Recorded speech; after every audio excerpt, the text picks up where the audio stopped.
Well, hello, everyone. I am Donna Rice Hughes, and I'm the president and CEO of Enough is Enough. And since 1994, we have been on the front lines of fighting to make the internet safer for children and families and preventing the online exploitation of children. And today we're here to talk about betrayal trauma. And you might be thinking, what does betrayal trauma have to do with the online exploitation of children? Well, it has a lot to do with the online exploitation of children, because when children are exploited, sexually abused, and oftentimes this can happen by someone that they know and trust, then betrayal trauma can be the result of that. We see that with respect to pornography use, sexual predation, sex trafficking, sextortion, bullying, revenge pornography, and the list goes on and on and on and on. Our kids are living in a very sexualized and sexually exploitive digital culture, and that's why we're talking about this topic. Also, adults are living in this type of culture as well. So we're going to talk about betrayal trauma as it relates to kids, to teenagers, and to adults. And we have a wonderful show lined up for you with my dear friend and colleague of over 2 decades, Dr. Jill Manning. Dr. Manning is a licensed marriage and family therapist who specializes in working with individuals who have been sexually betrayed through infidelity or some type of compulsive sexual behavior. And for over 2 decades, her work has been featured in numerous peer-reviewed research journals. That's a very big deal, by the way. The media, and even another big deal, the Oprah magazine. She has testified before the U.S. Senate and wrote the book, What's the Big Deal About Pornography? Well, there's a really big deal about pornography, and Jill knows a lot about it. She currently creates digital downloads for betrayal trauma healing on her website at drjillmanning.com. Welcome, Jill. It is so good to have you back, and thank you for joining us. Thank you. It's a treat to be here. So, Jill, you're an expert in the field of betrayal trauma. Tell us, what is betrayal trauma? Sure, I'd love to. So let's first start by just defining trauma generally, because betrayal trauma builds off of that. So trauma, generally defined, is a deeply distressing occurrence or event in someone's life that's overwhelming. And without enough support or resourcing, that kind of trauma can lead to short-term and long-term struggles if adequate intervention or help isn't available.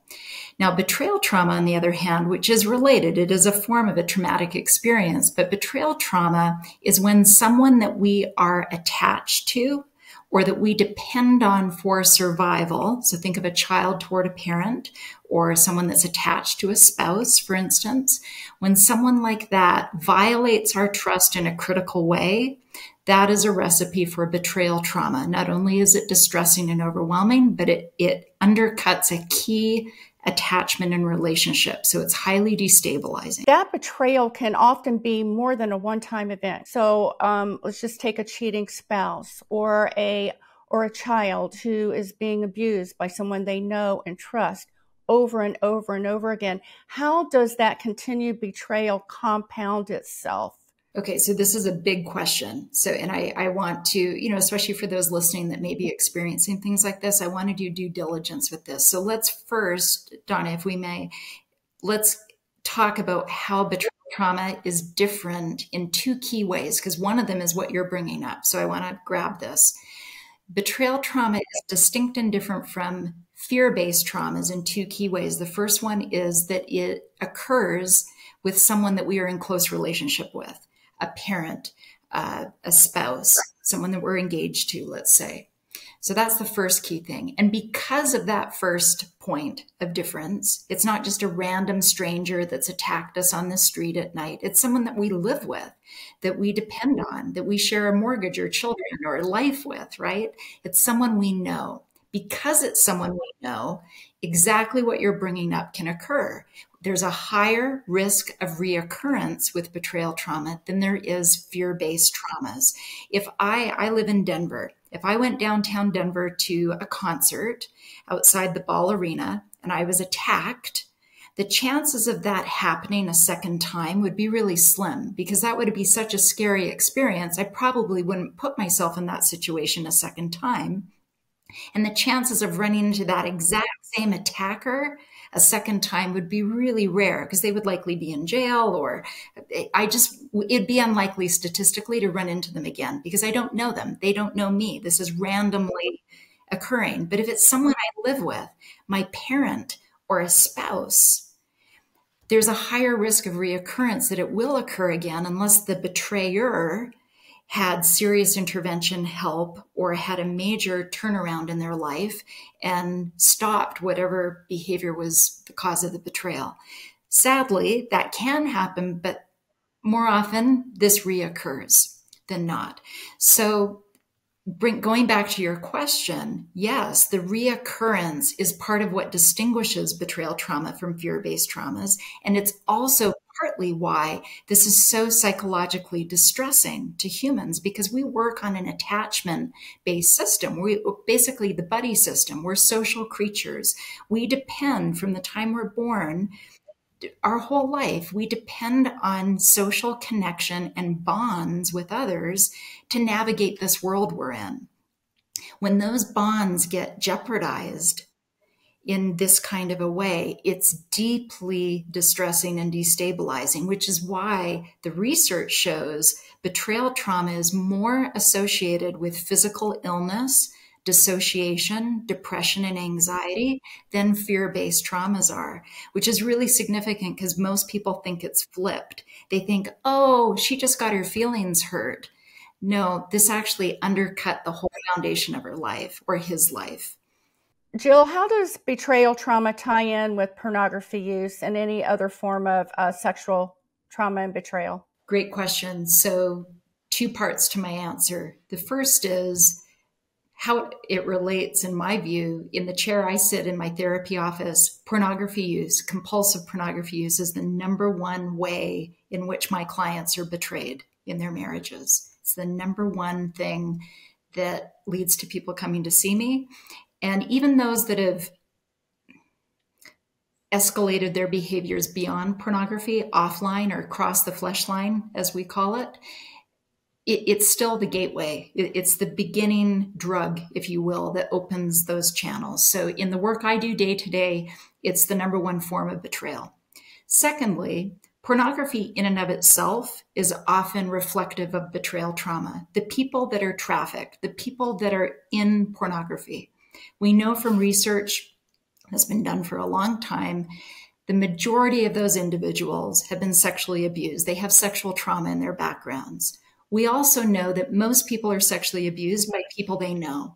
So on both sides of the screen, this is betrayal trauma occurring and unfolding. We're just seeing different manifestations of it. Anytime a child, young adult, person is violated sexually, emotionally, in any way by someone in a position of authority or trust, or someone that they expect to be able to trust and protect them, that is a recipe for betrayal trauma. So this is rampant in the sex industry. This is rampant. And it is what pornography shows, are the signs and symptoms of what betrayal trauma does, where you have individuals struggling with boundaries, struggling with containment, struggling to value themselves and protect themselves. It's part and parcel of this whole industry, Donna, that we link arms and fight against. And so betrayal trauma is really, in my view, sadly, that the core wound, where people are trying to find value or attention inappropriately, or I must say this, trafficked through no fault or control of their own, which is its own other layer of the trauma. It's devastating. And so this is a very compounding issue. So whether I see it from loved ones who have been impacted by someone else's involvement in this industry, or those who are directly in it, I see all of it as a manifestation and symptom of betrayal trauma. Right. And of course, that the sexual bond, they're supposed to be really created for that lifetime love relationship, then adds a whole nother dynamic, I would imagine, to the betrayal, right? And and then especially when the child's innocence is robbed, and potentially over and over again. What do you find then when the abused, the one who's suffering from betrayal trauma, the kinds of patterns that develop that may cause them to go back to the one who betrayed them, and that this pattern sort of develops where this is the type of treatment and exploitation and behavior that they become comfortable with in some way, and it's hard to break free from? I know I'm kind of talking off the top of my head, but I've seen it and I've experienced it in some ways in my own life as a child who was sexually betrayed and victimized, and then as an adult. So let's talk about patterns, and then I want to get to the healing from this, because I would think that part of the healing is not just dealing with the trauma, but also starting the patterns from occurring and establishing boundaries going forward. Sure. Well, first, Donna, I feel a need to acknowledge what you just shared, which is important, your own experience with this. And I'm sorry that this kind of violation occurred to you. No one deserves that.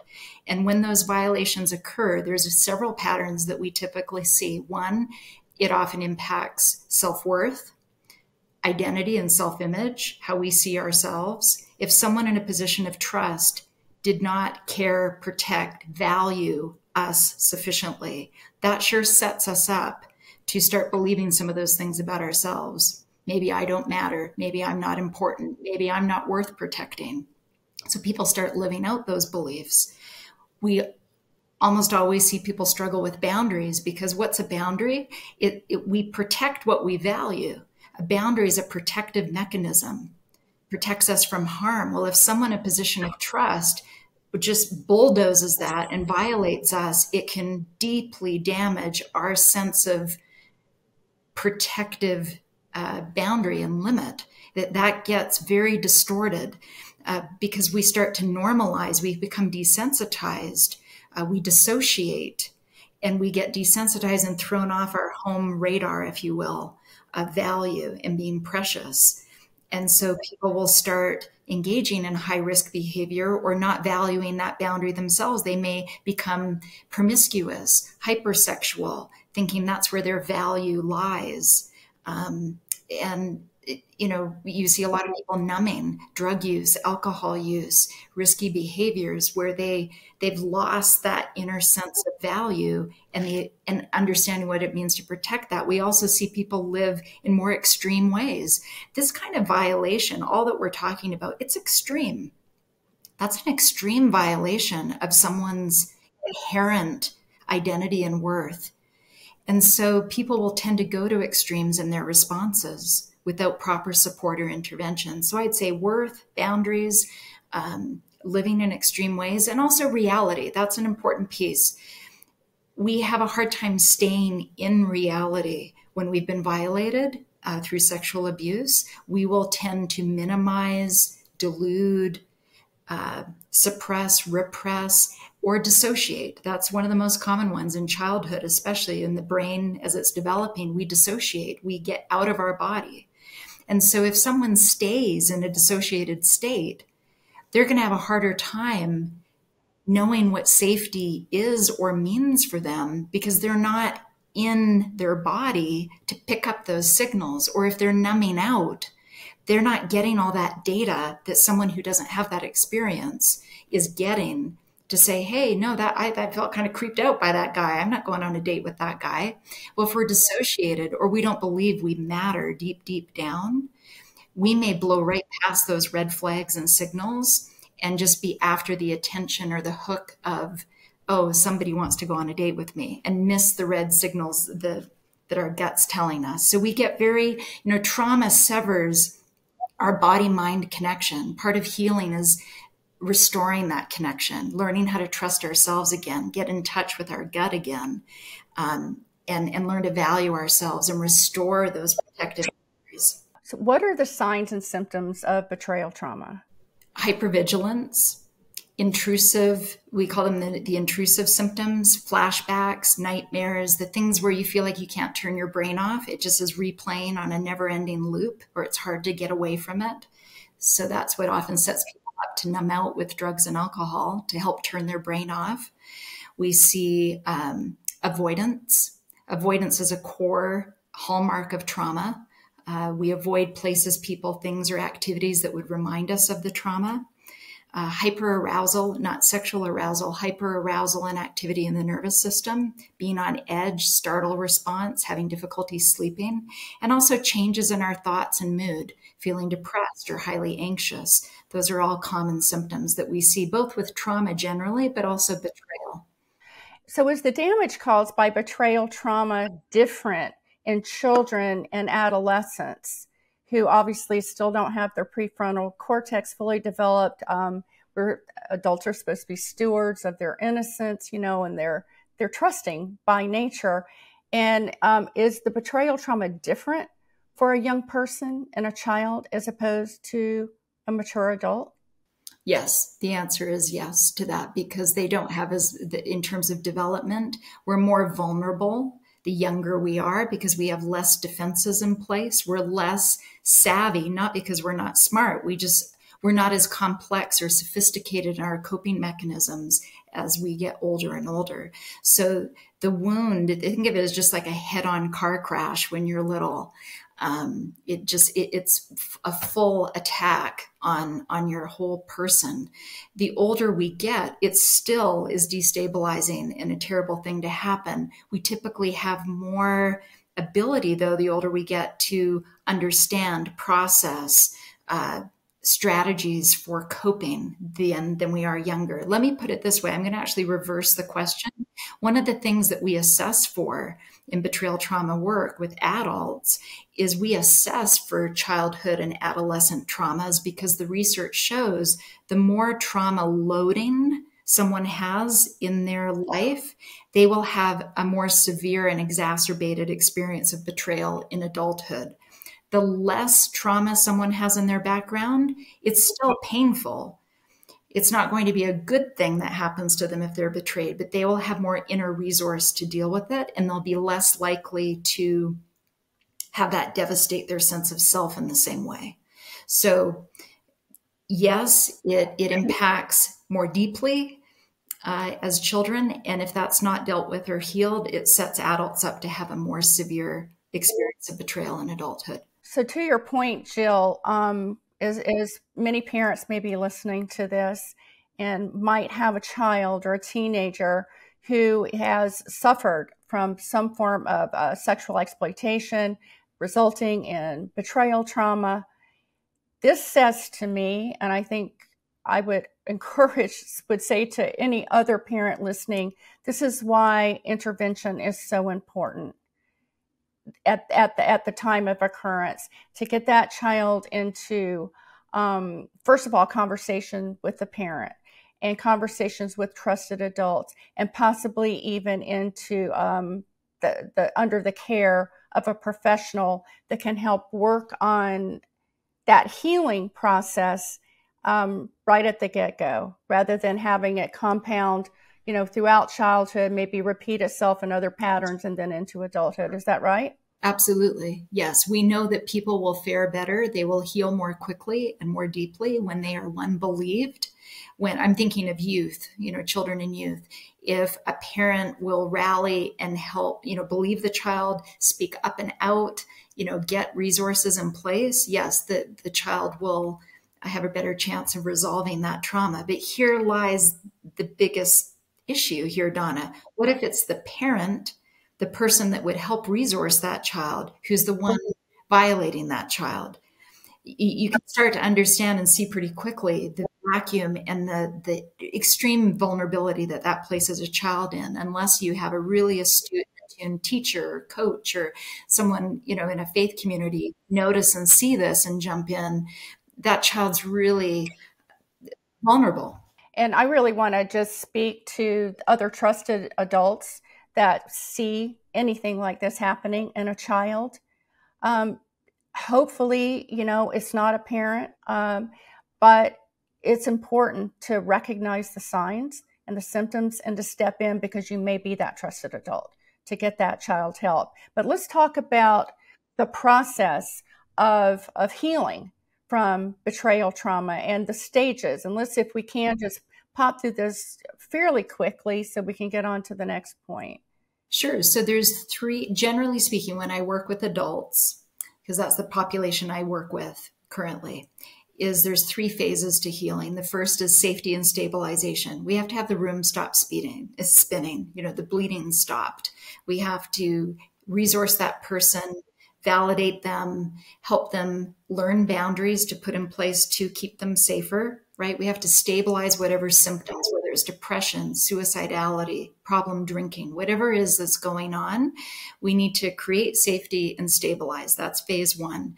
Phase two is what we call processing. This is typically deeper trauma work, grief. There's always loss baked into the experience of betrayal. And so grieving that, getting to the deeper questions of why, how did I get here? What does this mean? That's really phase two processing, getting into all those questions. And phase three is moving forward. And I like to call it thriving. We know that in 80% of cases, post-traumatic growth, which we don't hear enough about, I think, it happens. In 80% of cases, people will experience growth if they have the right supports and stabilization. So that third phase, thriving and moving forward, is where all that good work comes together and someone's ready to move forward in their life, clear on their value, clear of what happened was wrong, and they've got skills on board to navigate that and set goals for the future going forward. What do you think are some common misunderstandings that people may have about betrayal trauma? I think one of the biggest misconceptions that I run into in my clinical work is that this is somehow a lesser form of trauma, that it's someone's that's just, had their feelings hurt. They need to just get over it. And the misunderstanding is betrayal trauma is actually more severe than many other types of trauma. And I don't say that in any way to minimize the seriousness of other types of trauma. I grew up in the military. I know what combat trauma looks like. I'm not throwing any of that under the bus. It's serious. But I think the misconception in answer to your question is that betrayal trauma is a lesser form of trauma. And the research actually doesn't bear that out. It's actually a very serious condition, and thankfully good help is available. First of all, if you're watching and listening, and if you believe that you have experienced or are experiencing betrayal trauma, Jill, speak to that person as far as what they should do to get help. And then secondly, speak to the person that may know of someone and has recognized betrayal trauma in a friend or a colleague or a member of their family. What should they do? And I am asking this because, as you know, Jill, I have seen this ever since I really became aware of this phenomenon of betrayal trauma and it's linked to PTSD and everything. I'm seeing it so often. And I just want everyone watching and listening to know that I send them to Jill's website. And I've oftentimes engaged Jill in helping to find the right person. But you and I have that relationship. People watching and listening don't. What should they do? What would be the steps to take to help that person or themselves? So if it is an adult, someone 18 and up, that has experienced betrayal trauma, I highly, highly recommend working with a betrayal trauma specialist. A lot of people don't know that that even exists, that specialty. Working with a specialist can make all the world of difference. It can save time and money and sanity. I say that seriously.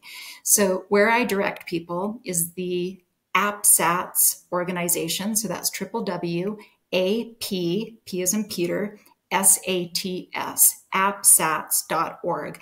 That is the certifying body for betrayal trauma specialists, and they have clinicians and coaches internationally. There's over 1,000 specialists on this website. They have a directory. All of those people are trained as mental health providers who specialize in betrayal trauma. So that's where I refer people to go if they're looking for help. Now, to your second question, what should loved ones who know of someone dealing with this, what should they say or do? I think no one likes to be pathologized, right? I include myself in that. So I think to one, normalize and validate betrayal trauma no one's immune from that. Anybody can experience betrayal trauma. Nobody's immune. And so I think to validate and encourage help because we love them, not because we think there's something wrong with them. And, this is sadly a growing problem. And so I think to encourage help and to let them know, hey, I don't think you're crazy. Because I love you, I want you to be able to get specialized help that can support you. Think of it as an injury. Trauma is an injury, not an illness. And that sometimes helps in helping a loved one get to the right supports. If they think if I've been in a car accident, which I have, it wasn't my fault. I was the passenger in a vehicle, and I needed help by firemen to get me out of the vehicle. And I needed medical attention afterward. If I had said, Donna, I don't need help, this wasn't my fault, I would probably still have a very bad back. So think of it as an injury that deserves quality care and support, regardless of who's at fault, who's not. Everybody deserves quality care. Thank you, Jill. As I think about the work that we do and the sexually exploitive world that we're living in, and in particularly our children, they have free and easy access to the worst forms of pornography. And I believe just exposing kids to that type of content is child sexual abuse. Predators are online all of the time, gaining the trust of a child. The child then believes that person's a friend. They can fall into these sexual exploitation and victimization types of relationships just through that online connection and grooming. And we start to look at all of this sextortion, where a video or a nude picture or something then is shared, and then someone gets a hold of it and then tries to extort money or uses it to blackmail a child into silence. And you can just see this escalation, the snowball effect of both the sexual exploitation and victimization and all that goes with that.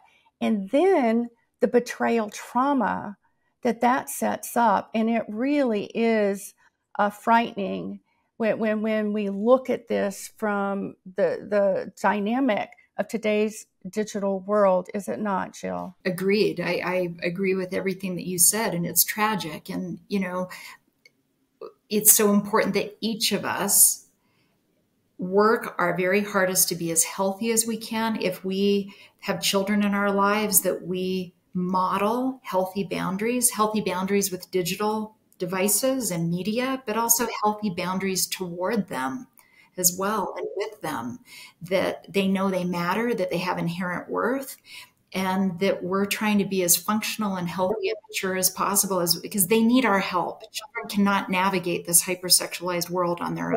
And it in and of itself is violating. So our children need us in whatever capacity. Maybe someone doesn't have children biologically of their own, but through service or professional work or volunteer work, all of us have influence on youth in some way. And so I just would really encourage listeners to look where they have influence, look at ways, even if we start with one way, how can we be a healthier adult, uphold healthy boundaries, and model that, because heaven knows our children need help. Thank you so much, Jill. Thank you for sharing your expertise and your advice with our audience.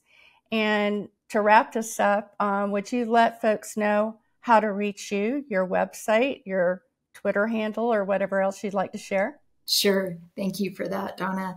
And it's such an honor to be with you today. So people can reach me at my website, www.drjillmanning.com. That's DRJILLMANNING. And people can also follow my content on Instagram at Dr. Jill Manning. Well, first of all, thanks to all of you for joining us. I just want to remind you that at Enough is Enough, we're here to educate, equip, and empower you to protect the children in your lives. And you can visit us at enough.org and sign up for our free newsletter. And we have so much information at internetsafety101.org. Anything that you need to know and understand about pornography online and how it's harming children, sexual predators, trafficking, grooming, sextortion, online gaming, social media use and abuse. All of this is part of this world that can sometimes, if misused or misused by someone else, can actually cause great harm to your child, sexual exploitation, and even lead them into this syndrome of betrayal trauma. So we hope that you will go and learn and become a really good digital parent if you're a parent, or a good digital parent, grandparent if you're a grandparent, because so much of the damage and the sexual exploitation and the betrayal trauma that can result from that online is preventable. And we're here to help you. So please join us. And again, sign up for our free newsletter. And all the information at internetsafety101.org is free. Please use it. Reach out to us if there's anything that we can do to help empower you to protect your children and your families online. Thank you so much for joining us, and have a great day.